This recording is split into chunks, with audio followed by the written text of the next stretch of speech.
is loading now. This is the English and English podcast. That's Brett. That's Eric. We have more non-planned podcast for you today. Unplanned podcast parent. I like non-planned. It's more actively unplanned. Right. It isn't just passively, we don't have anything ready. No, I don't want to do it. But see, I was making a joke about unplanned parenthood. Oh yeah, unplanned podcast. With unplanned podcasting. All right. Let's see do what our, I did there. Let's do our Google. Yes, check the Google News, the trending news. Google trendings. We got to find a better way to get the trending stories. That's what we should look up. Write that down. Write that down. Yeah, write that down. Never. No, always remember to check your references. Right. Yeah. Oh, thanks. Was that Ashley Seinfeld Madison episode?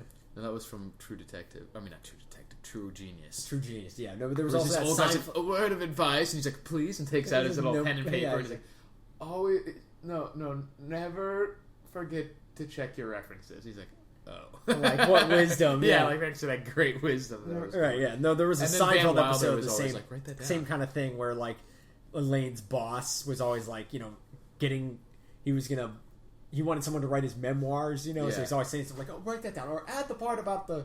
And then he talks to Kramer, and Kramer has these great stories, so he buys his life off of him to put in his memoirs. Oh, he buys Kramer's life stories. story. Yeah, like, I was down at the golf club. Right. And who would you guess? Ah! Or whatever, like all this stuff. And he's like, that's a great story, and he paid him like $5,000 to use his life stories. But then Kramer would start telling a story. He's like, you can't do that anymore, Kramer. You sold it. You can't tell that story. So like even in person. Yeah. So he's like trying to get him back. It's not your story anymore. It's not your story anymore, Kramer. That's funny. Yeah. Okay, so Ashley Madison. Hackers hacked into the cheating website Ashley Madison. Oh, really? To get the names? And they spilled the user database, I guess, to try and shame them. Then we have Blake Shelton and Miranda Lambert divorced. Who cares? Just country Who singers. are they? Okay. Bo Derek and John Corbett share the sweet story of how they met. Seems like Bo Derek would be from the movie 10. Seems like she would be a lot older than John Corbett. I'm going to look that up. Let's look up IMDb. You'll know my... I counted the rings in her limbs. Hacked off one of her limbs and counted the rings. Yes, that's the best way to date old, man. That was like the movie like 10. That was a long time ago. Yeah. But, man, I forget names. Okay, she was born in 56. And John Corbett was born in 61. So she is older than him, but not by a whole hell of a lot. 5 years. Right. Still. You're a famous actor. Why are you? Well, you're semi-famous. This guy's not that famous. Not anymore. No. Semi-famous. Why are you have someone who's older than you? Right. You're still richer than most of America. Right? Yeah. And more famous than most of America. All right. Probably richer than most of America. Who knows? Well, certainly above average. Average family income is like $50,000 for like two-income households. Right. Yeah. So I'm sure he's making more than that. Right. All right. Exactly. George Coe, Saturday Night Live original cast member, dies at 86. Dour news. British Open. The British Open Championship is today something. Okay, no one cares. Who cares? Right. Oh yeah, this guy punched a shark. Did you see that? No. He was like surfing, and you see the fin come up behind him, and all of a sudden his board is like. He's like hit the board competition. Well, like bumped it or bit it. I don't know if it actually bit it, and he basically like flails on its head and it swims away. It's like that old what's it called? Dane Cook skit where he's retelling a news story about a similar event where some guy was like, the shark, he's like, I punched it in the face and it let me go. Well, basically it's all you need, because like most animals, even if you don't necessarily injure them, they're not looking for a fight, they're looking for prey. And luckily and so if something comes back with any resistance, not only resistance but just surprise. Yeah, and if it's something that's hitting it on the nose or the board, hopefully he's lucky that the board was. Yeah, luckily it hit the board more than him. Yeah, and like realize that they probably weren't food. Right. Yeah, exactly. That too. Imagine if you did that. Like you reached in to get a bowl of something to eat, and as you put it in your mouth, it turns out to not be food, and so you start slapping you in the face. Yeah, you're like, oh, throw that away. I'm not going to care too much about it. This one sounds interesting. YouTube star Carter Reynolds. I have no idea who that is. No. apologizes for sex tape. Says social media star Carter Reynolds has been accused of normalizing rape culture after a sex tape of him and his 16-year-old girlfriend Maggie Lindemann leaked online. Well, that's technically it depends on how illegal old pornography. Well, yeah, it's true. He could be a minor too. Yeah, but still, it would whoever put the video. Well, they've convicted people before, minors, for sharing their own sexed pictures of themselves as like spreading child pornography, even though it was them and they were still underage. Right. Yeah. But it says murky the video legal waters there. Emerged after Reynolds' iCloud account was hacked. Shows an intoxicated Lindemann being pressured into performing oral sex. Despite Lindemann refusing multiple times, stating she feels uncomfortable, he can be heard saying, "Do it and come on." So wait, so he did the thing that is pretty much universal, all male and female interactions. Come on, baby. Come on.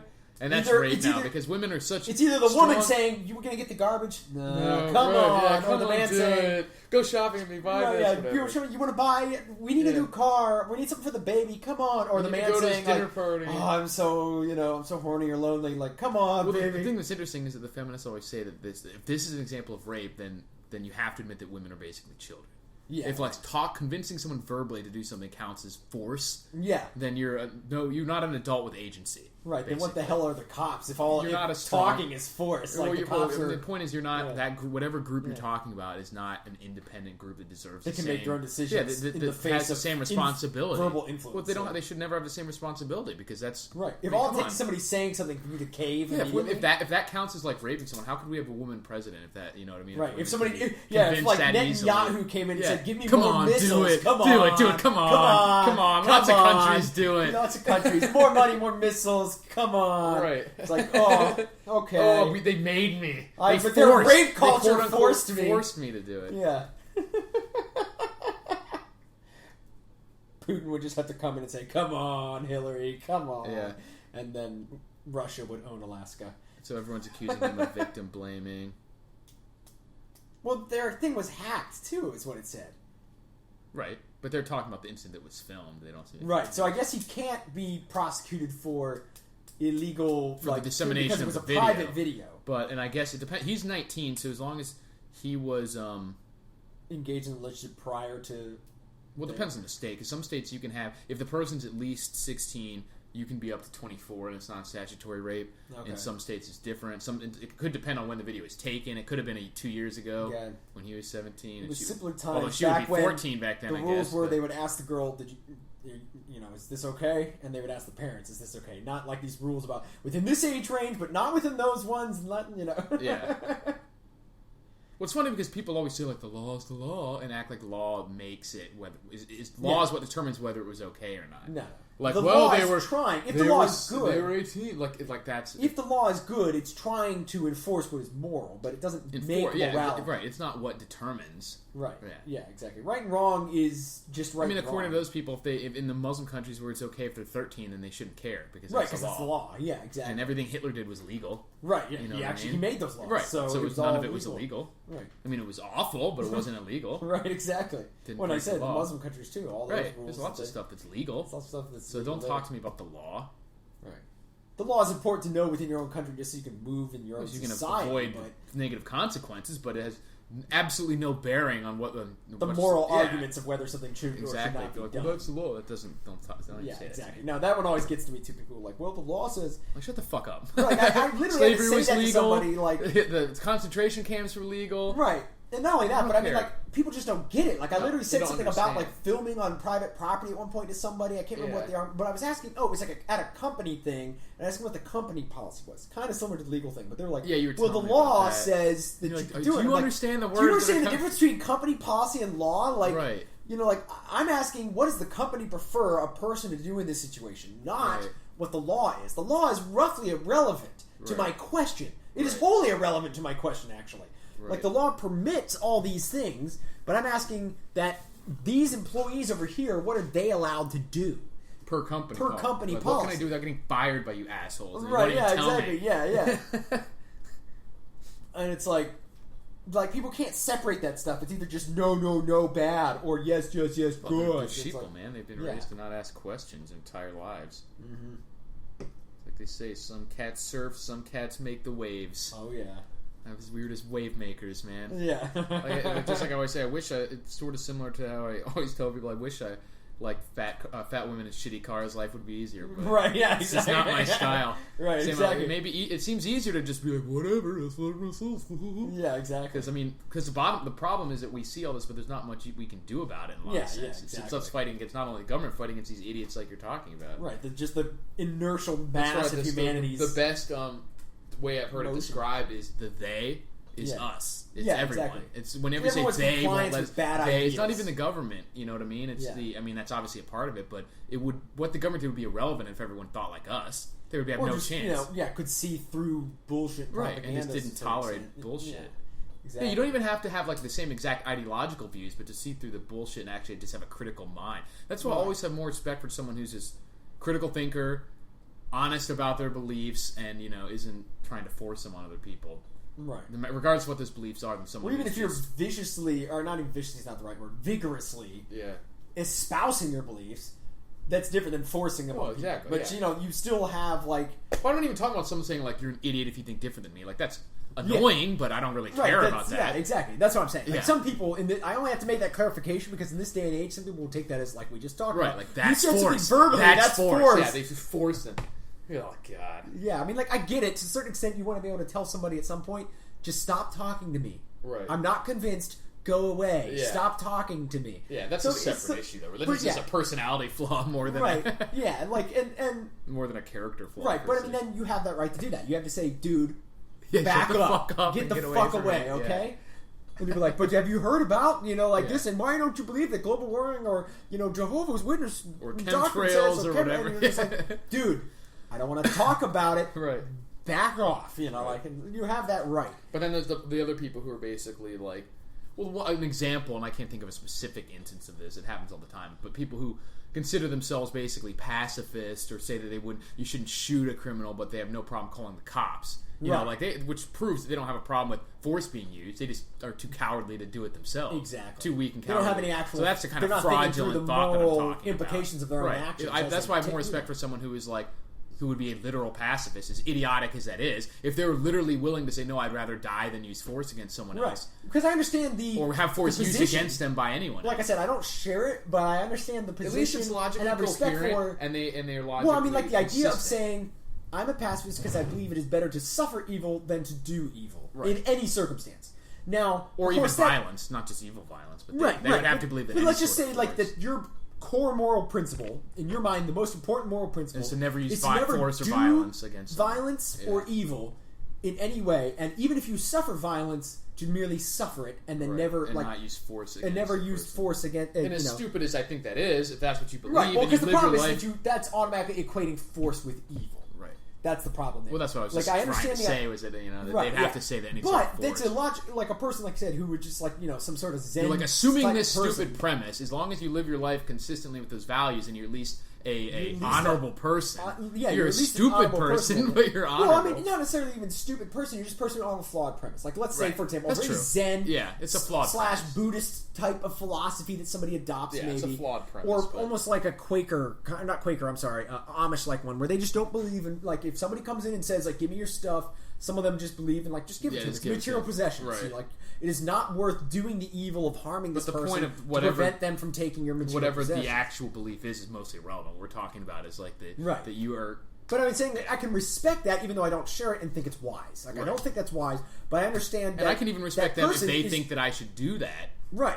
Which they probably do. Right. That's what they believe. They think everyone most people are not like that. Most people are just posturing or saying, like, you shouldn't do that because it's wrong. Okay? Right. And they want someone else to force you to do it their way. Like, you shouldn't do that. Nobody should ever hit anybody. Cops, hit this guy. Yeah, exactly. For not listening to my rules about not hitting anybody. Right? Yeah, exactly. Yeah, that's the best way to put it. Like, I just spent the last 5 minutes explaining it. There's no point. Just say, you shouldn't hit anyone. Cops, hit this guy because he didn't listen to me when I told him not to hit anybody. Exactly.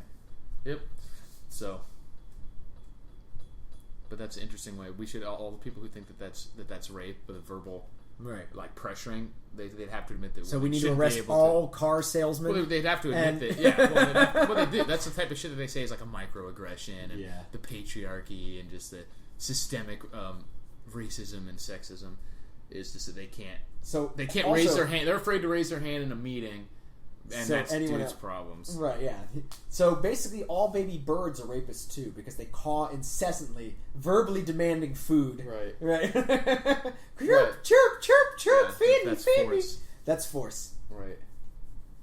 But it just shows you, if that's really what you think that of women, then right. Then you're admitting that they have no agency in your mind.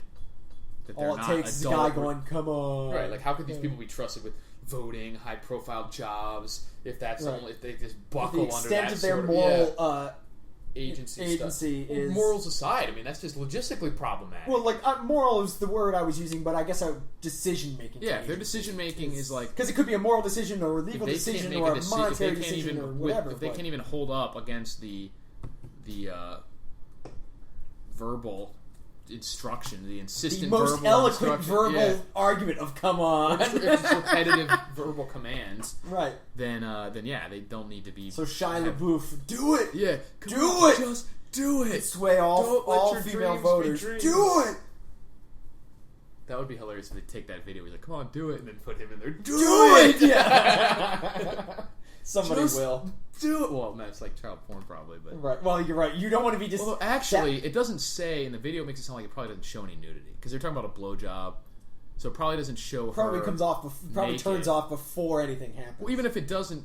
Yeah, exactly. So it probably doesn't show the act. But still, you may potentially get in trouble, even though they wouldn't because it was hacked from their accounts. If you alter and redistribute it, you could be considered. Or I mean, it depends on when this took place too, because it could have been a. Statute of limitations could be over for like statutory rape or something. Right. Maybe like a year. I don't know. It sounds from what they were talking about, though. Doesn't sound like there's any charges. Like they're pending. Still young people. Well, he was 19. It said. Right. So he's probably. I'm guessing this guy is probably. No, he was 19 and she was 16. Right. No, I'm saying I'm sure they're around the same age now. I don't think this is that old of a video.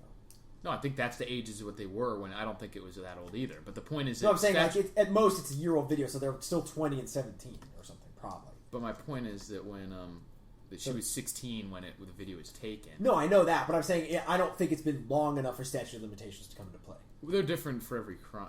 I don't know what it is for statutory rape. Anyway, enough about disseminating potential underage pornography on the internet. Reynolds, who has reached 3.5 million followers on Vine. Vine. We need to make a Vine channel. I bet we could have some funny ones. They're like 6 seconds. I don't know how they monetize that crap, though. Yeah, that's what I was looking into. I mean, like, these people have millions of views, but it's like...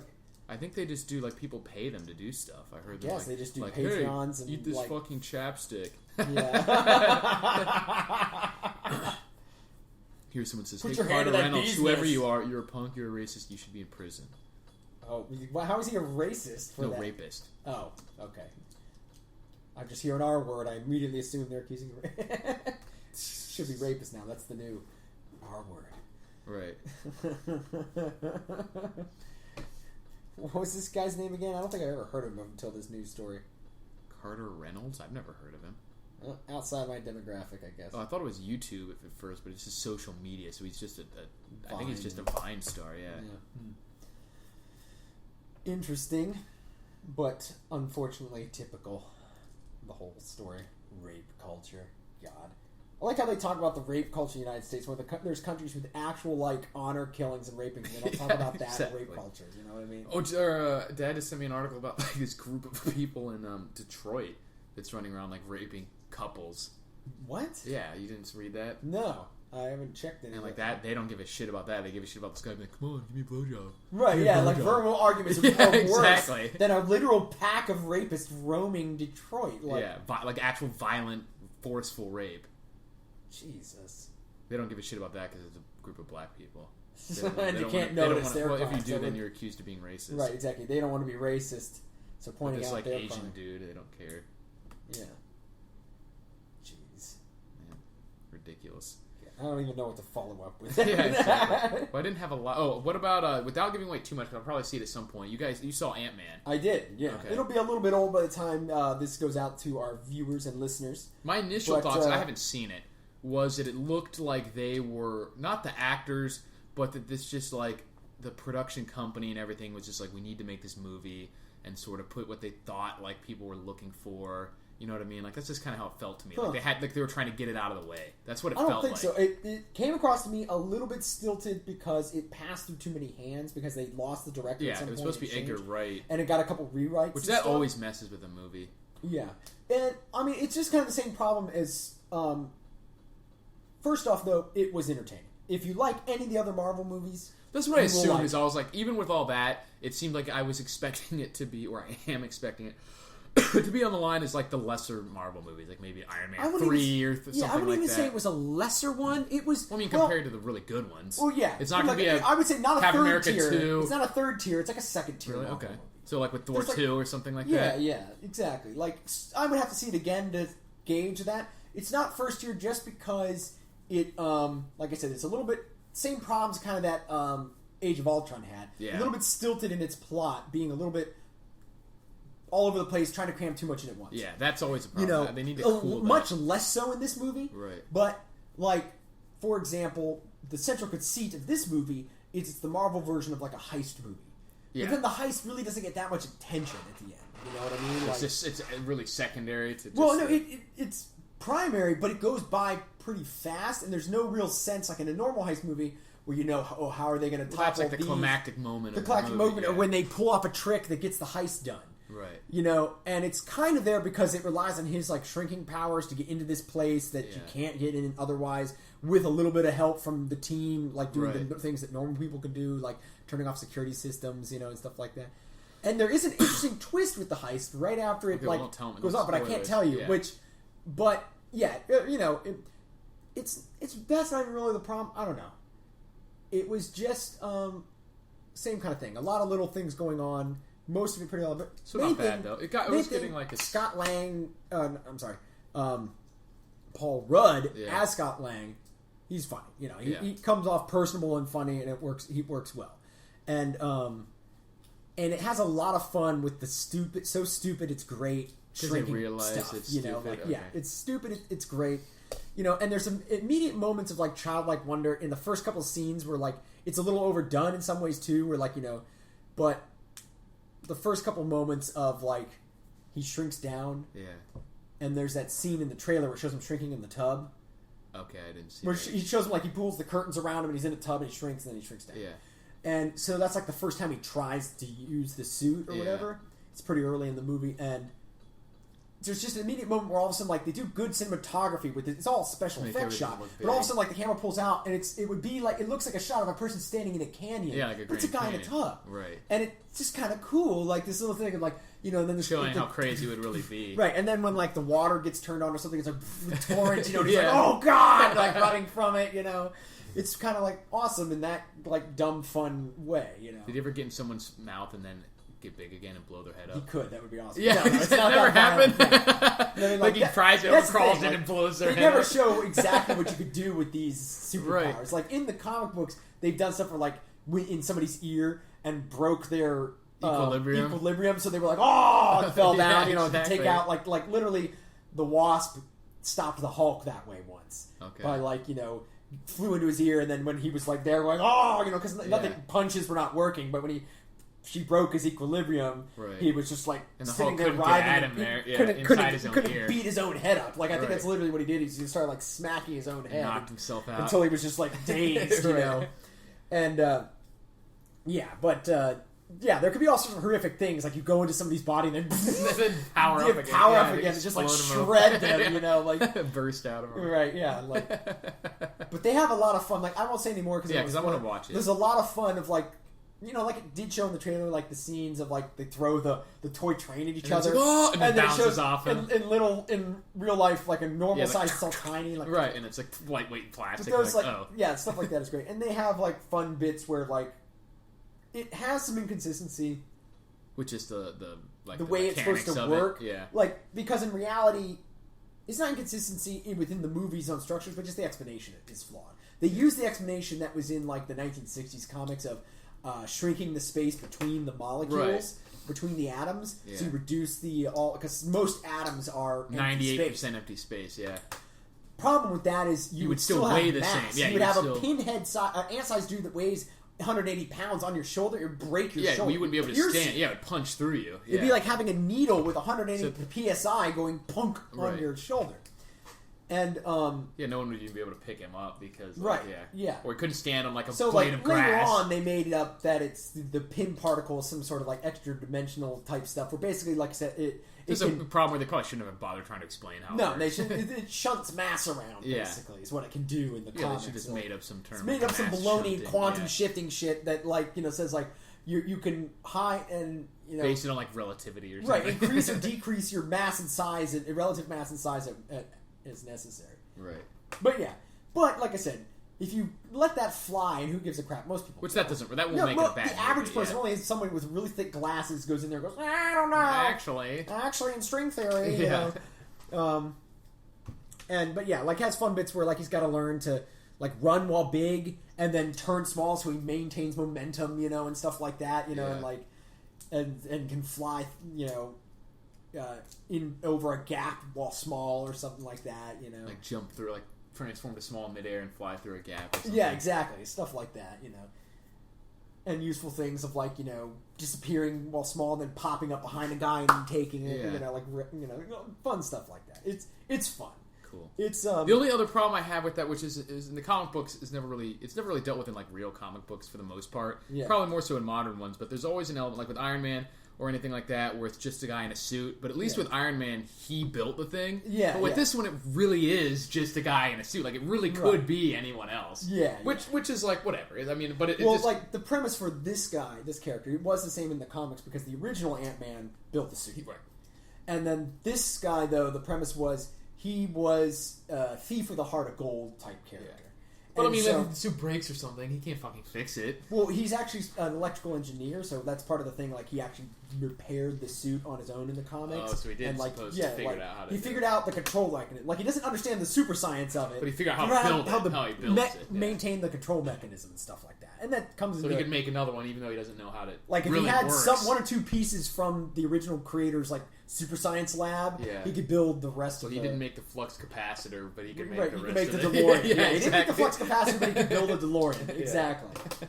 Yeah, I mean, they barely touch on the show because it's unimportant. It's unimportant. It's just one of those things that like makes it seem less like makes sense. But that's a classic trope in a lot of hero stories. Like the hero, I know, that's what I mean. He's like made a hero by the magic sword, but their own courage or whatever. Where it's like when you're part or just even ancient stories, like the magical sword. Well, I have no problem with it as a story, but when you get into like, okay, now this guy's in Avengers or whatever, like, it doesn't have to be them. They could, you know what I mean? Yeah.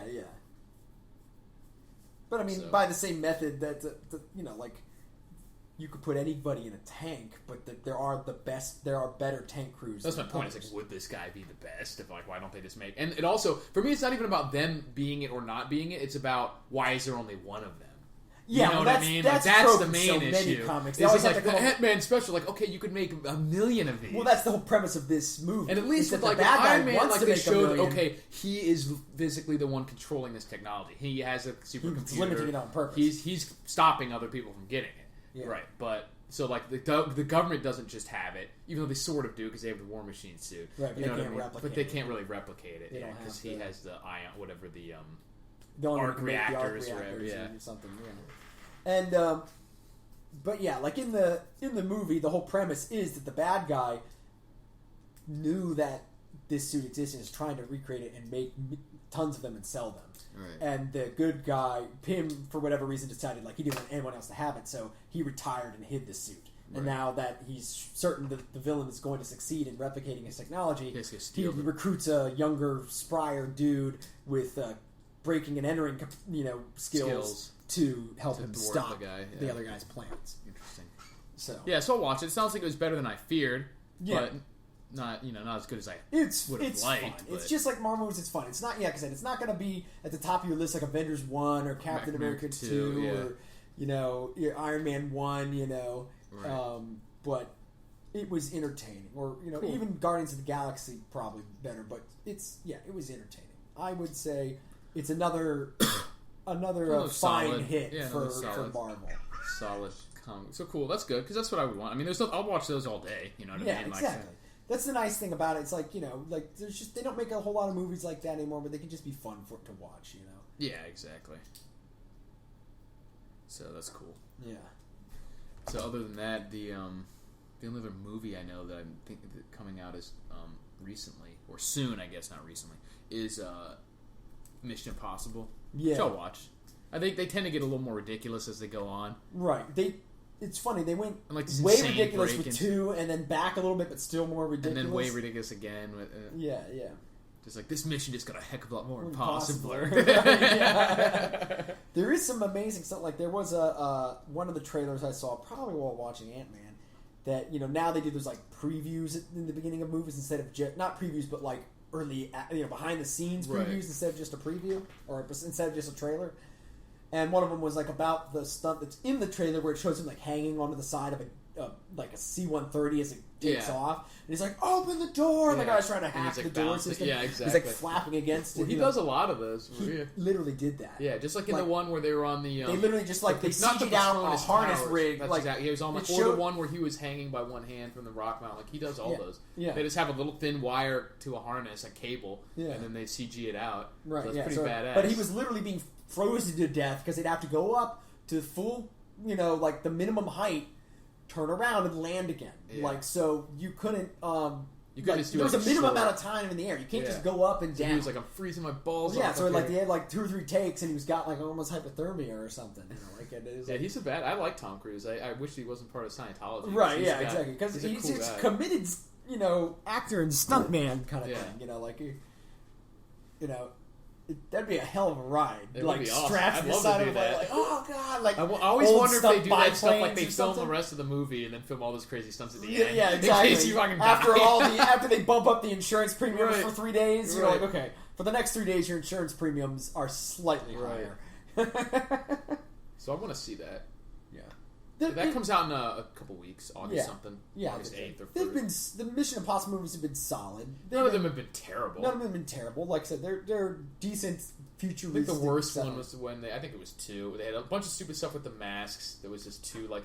That was the John Woo one, right? Where it's like doves at the end and then the motorcycles crash and they fly together and chest punch each other. Right? Yeah, exactly. At like 60 miles an hour. Nobody's ribs go shooting out of their faces. Chest. Right? Yeah. You can see people accidentally bump heads while stepping into each other in an MMA match, and one of them is gashed open, blood pouring down their face. Yeah. And then these guys fly off motorcycles at 40. Like even if it was 20 miles an hour, like they're just puttering along at 20 miles an hour each. That's colliding at something at 40 miles an hour. Right, exactly. It would fucking kill you. Like smashing another human being at 40 miles an hour. You'd be rolling around in the sand, not doing any more fighting. And if you do 10 miles an hour, I mean, like, okay, you can survive that, but then you're just going to and jumping off the brakes. It's not going to look right. And they made it look like they were going like each going like 60. Yeah, exactly. Is what they made it look like. And also the likelihood of you being able to jump off a bike with enough accuracy to hit somebody else. Yeah, they'd really just fly past each other and land in the dirt. Or you go sideways because when the bike flies sideways, you're not going to fly straight. What they both did is I think they both like slammed the front brakes and like purposely endoed. Yeah. And, like, flew at each other. Which is a dumb move. Why one guy just stop. The other guy go let over him fly. Then you turn around and shoot his, like, crushed corpse behind you. Where he's, like, skid across the cement. That's actually, like, in the end of that movie, I think it was Safe with Jason Statham. Yeah. Did you see that one? I believe so. There was, like, that little Asian girl who was, like, had an eidetic memory or something, and they were using her to store mob codes for a safe or something. Instead of having records, they were using her as, like, as being their ledger. Right, yeah. But then she got a safe combination. Anyway, so the guy that was sent by this politician was, like, a super badass. And so we got to the end where basically Jason Statham's going to have to fight him because they like put their guns down, Right, and so he's he's fighting him, but he's sort of getting beat up, and then the little girl like shoots him in the leg, the bad guy in the leg. Yeah. And she just picks up the gun. Yeah. She's right there, and the guy's ignoring him. But it's pretty bad. And then as soon as the guy's like, "Ow!" like grazes his leg, Jason Statham just like rolls over, grabs a gun, and is like, "Pow, pow, pow, pow," and shoots him like 6 times. Like the rules are like all this like exactly. He's like, I need to fucking kill this guy. I think he initially they put the weapons down because he has to badass. Right, and he's like has the girl, and he has the girl like dead to rights. He's like, "Fine, let's fight." And Statham was like, "I will fist fight you." if you let the girl go. And then as soon as the girl was like, well, I'm going to use the gun, he was like, Yeah, well, I will too. Yeah, then he grabs it. Pow, pow, pow, pow. Yeah, exactly. Because he rather would shoot the guy. But. That's one of the great things. I love those kind of stuff. That was one of the things that was great in like Equilibrium and like Quigley. I was just going to say Quigley with the gun at the end. Where he's I remember being a kid where I was like, oh, I should have used him made the bestest long range shot ever. And I'm like, no, that's not as you realize later. Like, it's much cooler when it actually happened. Exactly. Like, it was, for those who don't know, this is a huge spoiler for you. If you've never seen Quigley Down Under. Skip for a minute. But, it's a great movie. And at the end, like, the whole movie is he's a sniper. In like he's a long-range shooter. Shooter before there really was such a thing as a sniper. Because they didn't have optics. Didn't have optics or anything. There's an iron sights guy who could, in the Wild West days... Making 1,200-yard shots. 1,200-yard shots. And like a crazy long-range shooter. And at the end, the bad guys... Well, the bad guy is he's an Australian who is very, like, a fan of the Wild West, so he's practicing quick draw all day. Right, yeah. And like he the whole fancies movie, himself a super fast himself draw. as good as, like, Wyatt Earp and all these, Wild Bill Hickok and stuff. Yeah, exactly. And he's Billy like, the Kid. He's faster than all his goons, so right. He's fast. He's fast. He's the fastest guy, basically. Fast guy in the whole movie thus far, sure. Right. And then, so... He asked, he was like, your rifle's cool. He's like, what do you think about the revolver? And he's like, well, sir, I never had much use for one. Exactly. Like, early in the movie, Quigley is talking to the villain before they start fighting, coming against each other at cross purposes. And he's showing off at his revolver skills, and he's like, so what do you think of, the Colt Peacemaker or whatever? He's like, well, sir, I've never had much use for one. Because he's like, oh, my trusty rifle does me good. Yeah. And then at the end, he's like, toss his rifle away, and he cuts the ropes off of him and stands him up, and so there's 3 guys lined up against him, including the main bad guy, so sure of himself. And he sticks a pistol in Quigley's belt, and is like, let's test your chops. I know you're the long-range guy. You're the American. You're the American. I'm the guy who's actually been cracking. Your quick draw. So Quigley just like, Well, the quote, he looks at him, he's like, this ain't, Dodge City, and you ain't Wild Bill Hickok. And then he lays them all out. And takes all 3 of them out before the one guy can even shoot. Right, before the bad guy can even fully shoot. Like, he's got the gun up, but he's dead. And then as the guy's laying there dying, he said I never had much use for one. Never said I didn't know how to use it. The guy, even as he's dying, is just like... yeah, he kind of just smiles, like, oh, you got me. Yeah. Never said I didn't know how to use one. Same kind of thing I love about the end of... Equilibrium. Although it's good in many movies where there's a big fight between the main bad guy and the hero, but it's also good on occasion to subvert that with like Equilibrium, where he just walks in the room and the bad guys are like, you fought your way through everybody, now you're gonna fight me. And he just grabs his sword off the ground, deflects 2 blows, and slices his head off. Well, that was the main bad guy. He did fight for a second. That was like the guard's henchman. Right, but it was that same thing where like the guy who should have been his toughest fight. Right, yeah. Because he was like, the best fighter. It was the best fighter. But like the henchman guy, he did a little bit of like gun kata with him before he broke his hand. Yeah, like the main... but the Taye Diggs character. Yeah, the Taye Diggs character. Like, that was a good thing. Because Taye Diggs, the whole movie had been kind of set up as like his rival. And sort of bested him in a sparring match earlier. Right, but that was when he was like addled because he was used to his emotions. He was doing the katas to hone himself because he's like, I'm out of focus. Well, because he hadn't experienced emotions for maybe his whole life, but at least for like decades. Right, yeah. Because they've been on this... his whole life. He lived in that society. Yeah, but they didn't say how old that system was. Okay, right. Presumably at least 10, 20 years. The entire lifetime of his children, which would have been like 12 years. Right. And, and so potentially his whole life, he'd never been off the drugs and never experienced emotions. Right. And so... then, he kind of whoops his ass, like, shows him up in the sparring room. And so it's kind of shown, like, but then that's the time in which he's, like, laser focused. It's like, I'm just killing everybody. And he just walks in, takes him out, It's pretty bad CG for, like, the face slice. But it was a cool scene where, like, the guy was all cocky. A head decapitation. Right, yeah. He was all, like, cocky, like, I'm going to whoop this punk's ass. And then he just kind of goes, BAM! And takes him. He's like, yeah. That was great. Yep. Now, some movies. That's the only ones that I know of. Yeah, there's some later ones like Star Wars, but that's way in Christmas. Everybody's like freaking out over Star Wars because they're Star Wars fans. Yeah, I mean, I am ambivalent. We'll see. We'll see what they manage to do. I'm going in like open-minded, but not expecting anything. I think it'll be solid as a movie. Right. Who knows how it'll fit into the universe? It's like it's already been ruined. It's already been ruined. Yeah. Not only that though. it will probably be better. It won't make the same kind of mistakes. Let me put it that way. Exactly. I know it won't make the same kind of mistakes that Lucas did. It'll take a lot less risks in that regard, I think. Well, not only that, but it just the mistakes Lucas made were just baffling choices about character and story. You know what I mean? Yeah, like, for no reason. And just inept craftsmanship. It's like he was bored with the fact that everyone knew what was going to happen, so he had to tweak it. Even though the story's already been written by his first 3 movies, you know what I mean? Right, and not only that, but like it was just like goofy, like poor choices for like I said, like the characterization of Vader before he's Vader. I think the whole midichlorian shit was right, lame. Midichlorian like, lame. And like my whole idea, like to me, the whole idea of a clone war was that they were going to fight clones, not that they would be clones fight. Yeah, like, it was that decision was made when they wanted to sell toys to kids. Right. You know what I mean? Like, ooh, we want to keep it PG. We won't have the good guys shooting people. We'll have them shooting robots. Right. It's like, well, you shot stormtroopers in the first movie. all over the place. That reeked of Spielberg turning the guns into walkie-talkies like an E.T. Yeah, exactly. They And, just had to... Yeah, that was... Well, God. Yeah. What kind of fucking human... Yeah, like you alter your own movie. Yeah, your own fucking movie. You censor fucking your sackless own movie? piece of shit. Yeah, like what the hell? Yeah, you censor your own fucking movie. I thought the whole point of censors was outside sources oppressing your freedom of speech. And it was like cops. Yeah, it wasn't like bad guys robbing a movie theater. It was like security guards, like people who in real life do have guns. So it's not like they cops chasing people. He was alien. trying to censor reality as much as he was his own movie. I don't know. You know afraid what I mean? Kids would get upset. Well, because it wasn't. They didn't use them. You didn't like switch it out in the scene where people use guns because that would be nonsensical. They were just holding them. Yeah. Anyway, what I'm worried about with Star Wars is not that kind of baloney because it's different people making it. Yeah. But the problem is just the same problem like the Star Trek movies. The new Star Trek movies. Good, but they still ended up, after watching them again, they just kind of lack what was Star Trek to me. You know what I mean? Like, they were competent. Like, J.J. Abrams was definitely more competent and more respectful of, like, sci-fi and geekery stuff than, like, than other Hollywood directors. Like, you know, for a long time, Hollywood would take this kind of stuff, like, you know... Well, just like Transformers and shit. Yeah, just bastardize it. Yeah, exactly. Exactly. So he's not at least bastardizing it. Like, I don't expect that. But, you know, if we may get the social justice version of Star Trek. Yeah, we've already seen that. Like, oh, look, we got a black guy in there. Right, oh, yeah. Look, well, they already had a black guy. His name was Billy D. Williams. Yeah, exactly. He's great, you know, like, everybody likes that guy. Right. You already hired an amazing black actor before, okay? Right. You know, and entertaining. Oh, and they even had Sam Jackson as Mace Windu, too. Right, yeah. I mean, you know. Yeah, so, I mean, I'll watch it, but I'm not expecting much other than, like, yeah, that's good. Right, you know? yeah. We'll see. Like the one thing that reminds me though. Speaking of the censoring your own movie, making like Greedo shooting first. Oh yeah, that so same both fucking idiot. Lucas and Spielberg did that crap. We'll tone it down a bit. Yeah.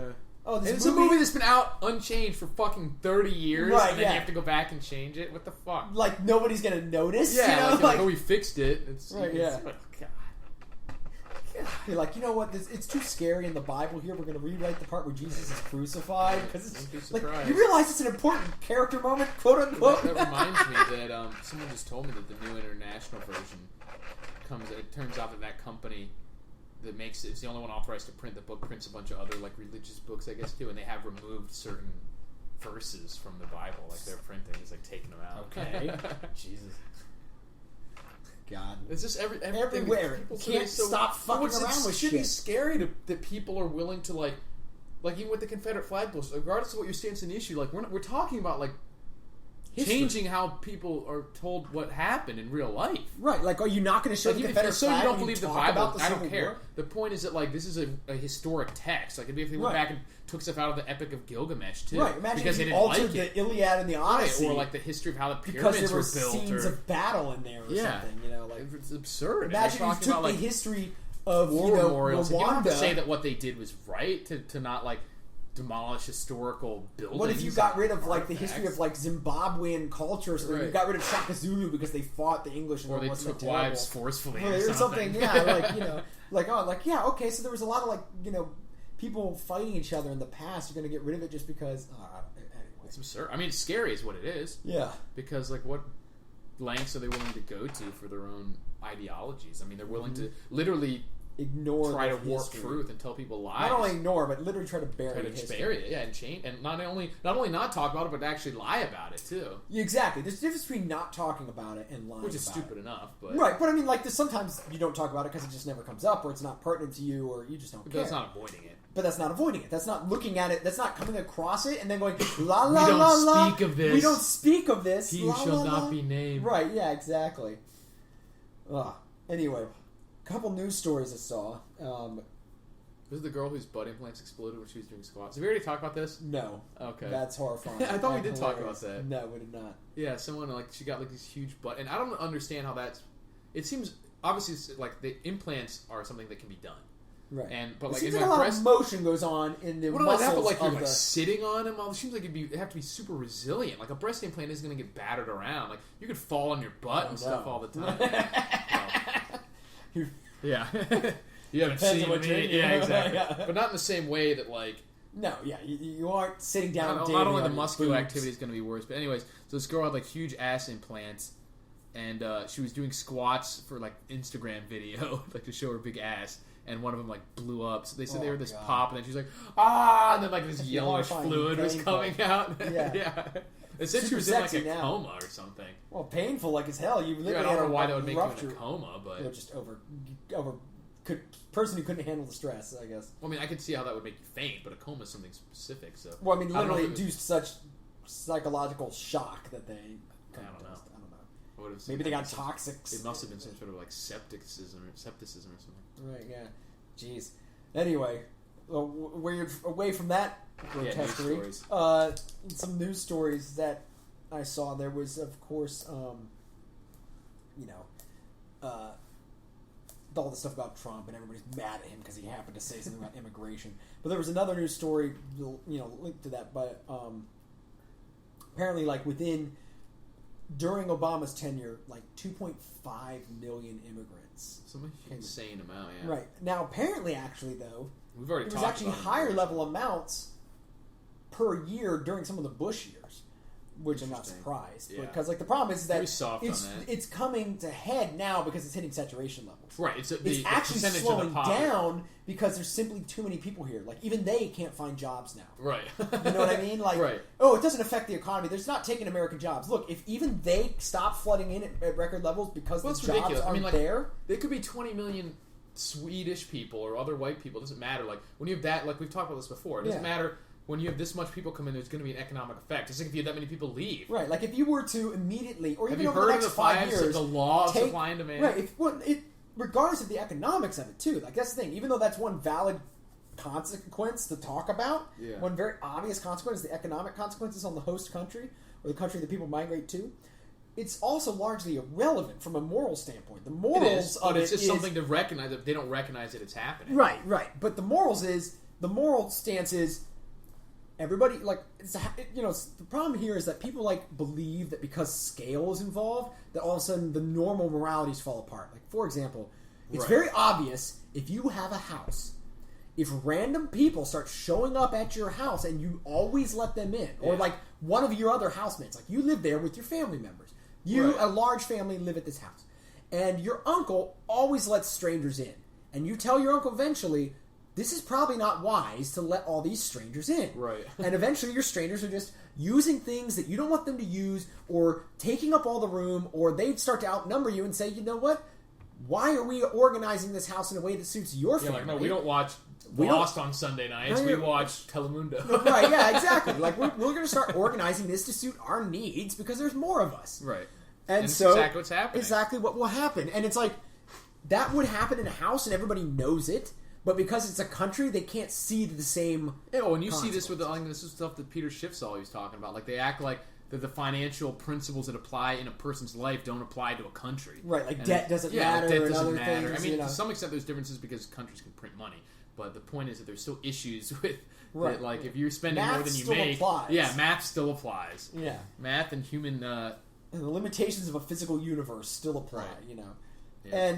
But yeah, it's like, and the other point is, like we've already said, it's not an automatic disqualification of to say that somebody doesn't belong here because they go right to value statements. And that's a person that's invaluable. Like, for example, they go right to value statements. Yeah, Even if you think that should happen, you just at least admit that it will. Right. Like, that's why I was saying before, like, I would have more respect for someone who's saying, like, we're trying to change the country with immigration. I think that's wrong, but at least if they're being honest. That's what I'm saying. Like, that's exactly what's happening in some places. And that's a lot of what the actual Hispanics are saying, but a lot of it, like, the white liberals are acting like it wouldn't, it's not going to happen. Everyone can be above average kind of thinking. Like, if we just, like, there's something special about these geopolitical border of the United States America, that allows prosperity that can't happen in Mexico, instead of realizing that it's because of behaviors and lifestyles and things and governmental choices over the the way the government and the society is organized versus actually promotes prosperity and free market kind of ideals, which they're now crushing. Right. You know what I mean? Exactly. And regardless of immigration, we're going to see those things suffering. And then there's another story that kind of got tied to this idea, though, of like mass immigration and all these people wanting it to happen and pushing it and stuff like that.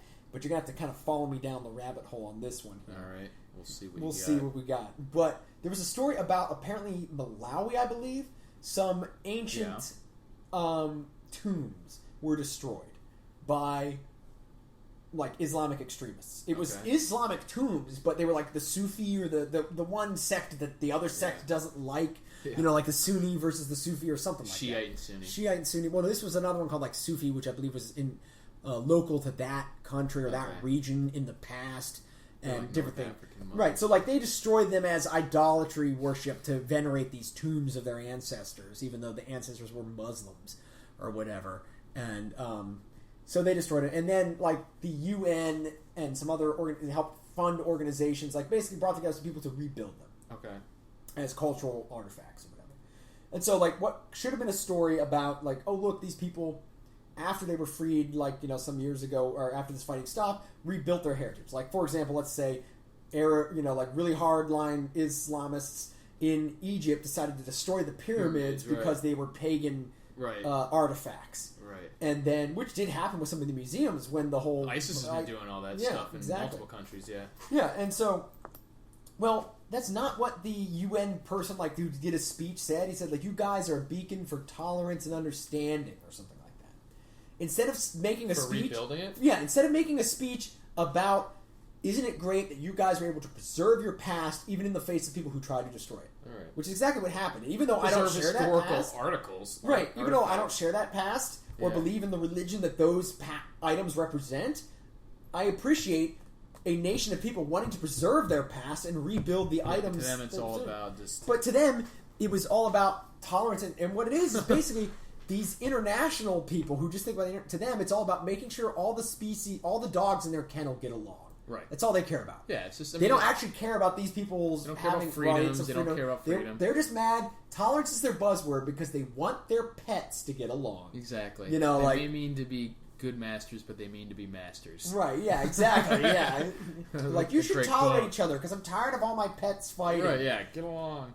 Yeah, exactly. They don't care about the actual issues. Right, yeah. And that's evident in the way that they try to deal with these crises, you know what I mean? Right, yeah. They're not trying to and what they champion, of like tolerance and understanding. Like the most important thing to them is that everybody get along. Right. Now, I understand the idea of wanting a peaceful world. But if you want a peaceful world, your effort should be to say, let's do everything right. So that there's nothing to fight over because everything is right. The idea should be for a free world where people, have self-determination. Well, I mean, like I said, there's always going to be the arguments of what is and is not right. You know what I mean? Yeah, but even regardless of that, whatever you prioritize, and when you prioritize peace over, freedom, then that's when you get those controls. Well, yes, but I'm saying because you can have perfect peace with everyone locked away in exactly, cages, yeah, which like is honestly, right. But I'm saying like an honest version of striving for peace is what I'm saying. Like the honest version of striving for peace is saying, let's do the right thing, not let's make sure that everybody gets rid of their cultural identity so they can all get along, or that we all ignore each other. I don't know. Like it's everything. What's interesting though is that it's not even that. It's worse because they don't just want everyone to be willing to give up their cultural identity to get along.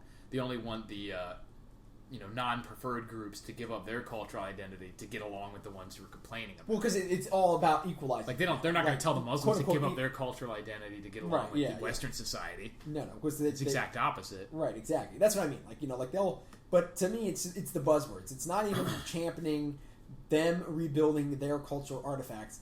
they called rebuilding your cultural artifacts being tolerance and understanding. How is it tolerant and understanding to spend your money rebuilding what somebody else broke? Like, imagine robbers came to your house. They broke it because they didn't like it, broke your personal family heirlooms, and then you rebuilt I guess them. maybe was the government in control. Were they part of the group that had originally destroyed it? No.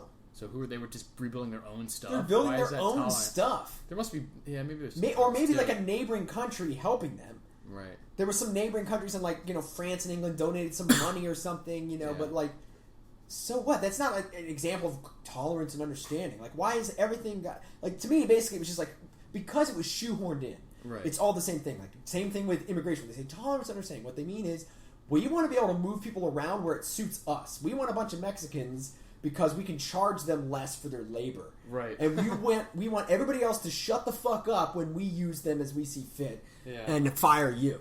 And we just like all of Disney firing all those people and getting a bunch of Indians on HVB1 or whatever the heck visas. Yeah. And all that crap, and forcing them to train their replacements or miss out on their severance pay. It's wild. Baloney stuff, And it's all about, that's why tolerance is the buzzword, because they want you to get along, want the smooth transition for your replacements, Yep. And I don't mean to sound like a conspiracy theorist, right. but it's just, it literally just is that the powers in charge now are international or multinational groups. Yeah.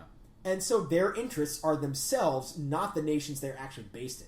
The laws of the nation are inconveniences to them. It's no longer the case of an American business, you know what I mean? Yeah. That wants America to be prosperous, and the guy who runs it is an American. Like, they'll say that sometimes because it sounds good on TV and gets people to go with them. Right. Most of the time, they'll pack up and move as soon as... Now, at the same time, it is also an argument for why you got to have competitive tax systems within your country. All this cases and then when they raise taxes. Because it'll snuff out business, and you'll make businesses go to other countries. Like Burger King moving to Canada or whatever. Yeah, all sorts of countries. I mean, like Peter's... Yeah, exactly.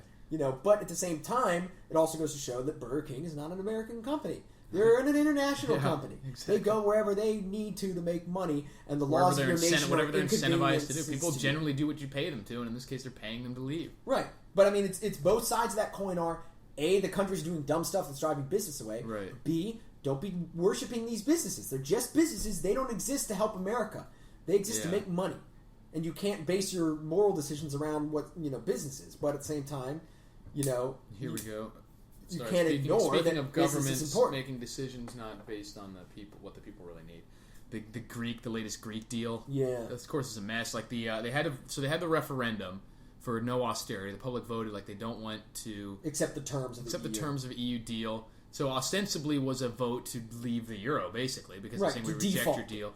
But then the Greek Prime Minister Tsipras basically defied the will of the people, which has become a trend in any of the EU. Happened in Italy too. Happened in all those places, yeah. And so he went back and basically accepted the deal for bailouts, and then that was almost fell through because a lot of the different IMF entities or whatever didn't like the terms. I don't know the details. Then it looks like it eventually got through. But the interesting thing was, so they get another bailout, which is like $7 billion or something like that.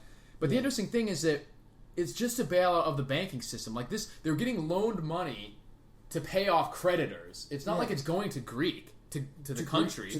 They don't. So basically, what happens is they get nothing, and their loan balance increases. Yeah, you know what I mean. Like that. It's literally the threat of that. We will shut down your economy if you don't comply. But the interesting thing is, it's like, why not just give the money to the creditors instead of funneling it through the government? Because the whole point is they exist to suck that would be the blood scam out of that would the country, because they want to at least pretend that Greece owes these banks when really they're just bailing them out. They're getting other countries to bail them out when and then just saying, Greece, now you owe them. You know what I mean? But really, Greece never got the money. Right. Or at least not in any real sense. Well, all loans are like that now. You never get any money, actually. Right, yeah. There's never actually any serial numbers it on shows bills you that associated nothing's with the money. Changed. It doesn't fix the issue. It only makes it worse because now they owe them even more. And so that's the thing is that austerity, I mentioned this in one of my videos on my YouTube channel, is that austerity's coming for them. Whether it's under the boot heels of the IMF and forcing this is what you guys have to do, or whether it's under the Icelandic model, who they leave the system, they have to basically start over with a new currency and everything, and things are going to be really tough for a while, and then they come out ahead and after because they fix the problem. Free. Well, they come out free, and then the problems that exist now don't exist. They have a new set that they can at least deal with. Right. You know what I mean? But it'll be rough going for a while, but Yeah, but now nothing's changed. They're kicking the can down the road, and it's getting to be a bigger and bigger can each time. They're not going to be able to kick it. Right, and it's also funny because a lot of people would write articles talking about like the stupidity of the Greek leftists for not wanting to accept austerity. It's like, look, there's a difference between accepting the austerity of the IMF or the austerity of market forces. Right, and that's what I'm saying. There is going to be austerity in the sense of standard of living is going to drastically decrease over there. Yes, but it's absolutely like I said, it could be under the boot heels of the IMF. Exactly. It's absolutely IMF, preferable, or it could be, or it was awesome that it looked like Greece was going to go the way of like Iceland and saying, "Screw you guys, we'll just let the market crash, and not be beholden to you. Like we're default." Yeah. And I guess we start from scratch. But better to be free. Which is what's going to happen. That's the bottom line. Is that will happen. It will happen. And so, they just keep making threat points to keep. Well, the interesting thing is they've done blood out of that stone before they preparation on there have to actually see. That's the thing that the Greek people are making a mistake is they sort of want to have their cake and eat it too. Yeah, is that they're not being wise about the situation. They think they can just be like, no, we don't want austerity, but we still want to get bailed out. You know what I mean? Yeah. Which that doesn't make sense. No, that doesn't. Yeah, so maybe that's what they're asking for, and that's why people are making fun of them as like dumb leftists. It is. I mean, that's what it is basically because they think. No, but still, they're saying like, no, we don't want austerity, and then they're like, oh shit, something. I don't have the same lifestyle that I thought. But it's like that's whether you like it or not, and whether it's your fault or not, shit's going to change. And that's what I always say when people act like, because a lot of old people get all touchy about Social Security. Yeah. And will not vote for anyone who says anything about Social Security because this isn't. I put money in the system. Saying it's not a welfare system. I paid into it. And it's like, yes, everything you say is right, and it makes absolutely no fucking difference at all. Exactly, you were robbed. You were lied to, and you were obviously you could have known that because the math didn't work out. But it's not your fault that they have a flawed system they forced you to pay into. But it doesn't change the fact that it is a flawed system. It's not going to work. If someone came up to me and said, "If you dig this ditch, I'm going to pay you $1,000." And then I dig the ditch, and it turns out they're broke. Yes, I was wrong. Does it make a difference? Is I'm magically going to get my $1,000? No. Well, not only that, and you still need to deal with reality. So take that metaphor to its rightful place. What we have here's a situation that a person hired one group of people to dig a ditch, promised them money at the end of the ditch digging. Right. It's not coming. There is no money. They misspent it, took it all away. Now, the first group, when the second group comes along and says, these guys are liars, we need to stop them. They say, no, I want my $1,000. I want my $1,000. Yeah, you can't stop them. You can't stop them. Don't shutter that company because I want to get my $1,000.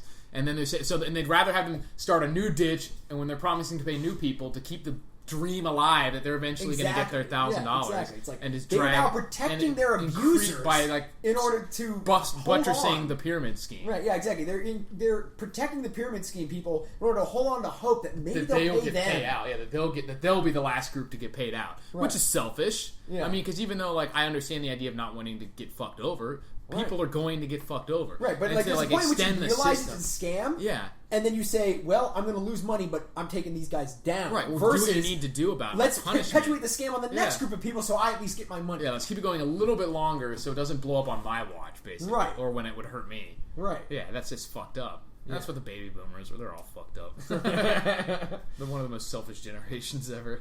And, short-sighted. Yeah, who knows? That's a long thing to go down. Anyway, but, there was one other story that I saw that I just trying to remember it now. Must not have been that great because I'm not recalling it, but it was tied into what we were talking about. It was just terrible, absolutely terrible. Yeah. Yeah. No, nothing. You got nothing. We're at an hour. Yeah, bummer way to go out. I got nothing. All right. But yeah, yeah. Oh, one thing I guess to go out on notice, in looking over our previous podcast, that anything with a goofy kind of suggestive title is the one that gets better. Sexually suggestive. Right? Yeah, sexually suggestive. Marked increase in views. Yeah, like the Jennifer Lopez anaconda seduction technique. Or the latest one was about gay prostitute or something. What was it? No, I had one about I'm not gay, but the tax breaks are great. Yeah. They didn't get quite as many. There was another one that said something I can't remember, but it was sounded like sexual, market increase. Actually, so they were all the same. Go to our SoundCloud right here, and we can go down the list. YouTube. All right, let me see. Either or. You'll literally see the difference in both. SoundCloud, I never remember what the login is. Oh, I have to log into... No, oh, it's there. Already logged it should okay. already be. Yeah, but I have to be logged into the Gmail. Remember, I can't log in. It's a fucking mess. Yeah. All right. It's because the accounts are linked, so so that you can notification. Yeah, somebody likes us. Oh, the Mattress Girls non-consensual self-promoted sex tape. Oh yeah, that may be the one. They're like, one of them like. But anyway, just say profile there. Oh, profile. And it'll show all of our listings, and you can go down. You see. Like the plays, our meager amounts of lesbian cop dildo fight. You just put that one up. That was our most recent one. So we're in the time of this testing recording. testing my theory. Right. And then I'm not gay, but the tax breaks are great. Not terribly Yeah, great. it's a lot higher than the one after it, though. Yeah, exactly. Go down, and but that one's consistent there. You'll see a marked jump in one or first Oreo non-consensual self-promoted sex tape quite a bit more. 36. Owning bullied up. Oh, well, my milkshake brings all the boys to the prenup. Got a lot. Yeah, 161. Yeah, and then if you go down to the anaconda seduction technique, also a that was early, jump. Right? Yeah, that was an early one, but you went past it. Yeah, 118. Yeah, so like a tripling of views of our average. Tripling of our average views at our early date in. Which is still low. Still, yeah. Well, we haven't done any advertisements or promotions which we're going to start which soon. is coming. We're getting downloads on these though. Yeah. But anyway, hey, we got comments. So we got to come up with one news story, so I can justify the title. One story that is raunchy and sexual or are suggestive in nature. We have to have. I have that exploding ass. There you go. Yeah, exactly. They already mentioned exploding ass. the is that sexy or terrifying? Right. Yeah. Well, both. Super squat exploding ass or something. Yeah, the exploding ass squat technique or something. Right. Yeah. Make it pop. Our Lady of the Eternal Exploding Ass. Pop that booty. Pop that booty. There you go. Pop that booty. The pop that booty squat technique or something. Yeah, the pop that booty squat press. Or, well, it wasn't technically a squat press. It was just squats. But that's hilarious. Who knew you could actually get nerdy, like pushing up the glass is about working out? Well, technically, believe me, there's definitely a lot of them. Well, technically. Yeah, there's a lot of those in the workout. Right, yeah. Or like form Nazis with 9-inch arms and stuff. Yeah. Hilarious. Well, I think that's it. We're at an hour and 5 minuto, and I'm out of stories. Pop that booty. Pop that booty. This is English and English. Go to englishandenglish.net. Or I should say how to pop that booty. How to pop that booty. There you go. Get giant ass implants. How to pop that booty? Squats. Yeah. Well, no, you don't want them to know. Oh, right. Yeah, you don't want them to right. You gotta entice them. Yeah. Gotta entice them. Yeah.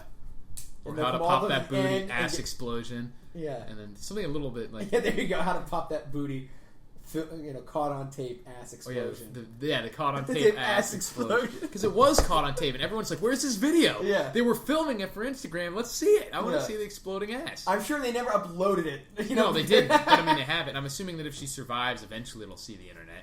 Because I mean, like that's thousands of dollars. That's thousands of dollars right there. You know how many millions of views exploding ass implant would get? Yeah, exactly. Yeah, I mean, it you would get also be millions. Horrifying and mortifying. The horrifying act has occurred. Right. Well, the mortifying part is not occurred until you make it public. Yeah. And like I said, I don't think you stop in the hospital texting, like uploading the video. In the So it's obviously a lot of people have other people filming it. They're not doing like a selfie squat. You know what I mean? Well, they could have put a camera tripod, or tripod I guess, or something. I don't know. But yeah, maybe we'll start a Vine channel, film ourselves doing squats or something. Yeah, we can figure something out. So anyway, stay on englishandenglish.net to keep up with any new stuff we add. So then once we get famous, you can tell everyone you were here since the beginning. And you listened to even the ones without sex. Yeah, exactly. Even the ones that just had really boring You were there names. before it was You're cool. a true fan. Right, yeah. You're the All right. Originals. Adios. Bye.